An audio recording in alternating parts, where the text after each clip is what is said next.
Hello అండి. ఈరోజు వీడియోలో ప్రసాదం రెసిపీ ఆవపెట్టిన పులిహార ఎలా చేసుకోవాలో చూపించబోతున్నాను. ముందుగా ఒక 100 గ్రాముల చింతపండు తీసుకొని తగినన్ని వాటర్ వేసుకొని నానబెట్టేసుకోండి.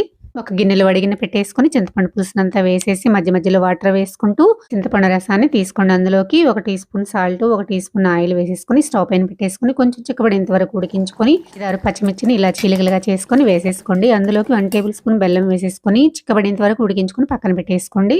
గిన్నెలో 2 స్పూన్ల ఆవాలు, 4-5 ఎండుమిర్చి వేసుకొని మెత్తగా పౌడర్ చేసుకుని పక్కన పెట్టుకున్న తర్వాత ఉడికించుకున్న అన్నాన్ని ఒక బౌల్లోకి వేసేసుకొని రెబ్బల కరివేపాకు 1 స్పూన్ ఆయిల్ వేసుకుని అన్నాన్ని పట్టించిన తర్వాత స్పూన్ పసుపు, 1.5 స్పూన్ వరకు సాల్ట్ వేసుకొని బాగా కలిపేసుకున్న తర్వాత చింతపండు పులుసుని 2 టేబుల్ స్పూన్ల వరకు వేసి మిక్సీ పట్టుకున్న ఆవపిండిని 1 స్పూన్ వేసి బాగా కలిపి పక్కన పెట్టేసుకోండి. స్టవ్ పైన కడాయి పెట్టేసుకొని 4-5 స్పూన్ల ఆయిల్ వేసేసుకొని లీలు, పోపు దినుసులు, 4-5 ఎండుమిర్చి, చిటికెడు ఇంగువ, కరివేపాకు వేసుకుని ఫ్రై చేసుకున్న తర్వాత అన్నంలోకి కలిపేసుకొని సర్వ్ చేసుకోండి. నా వీడియో నచ్చితే లైక్ చేసి సబ్స్క్రైబ్ చేసుకోండి. Thanks for watching.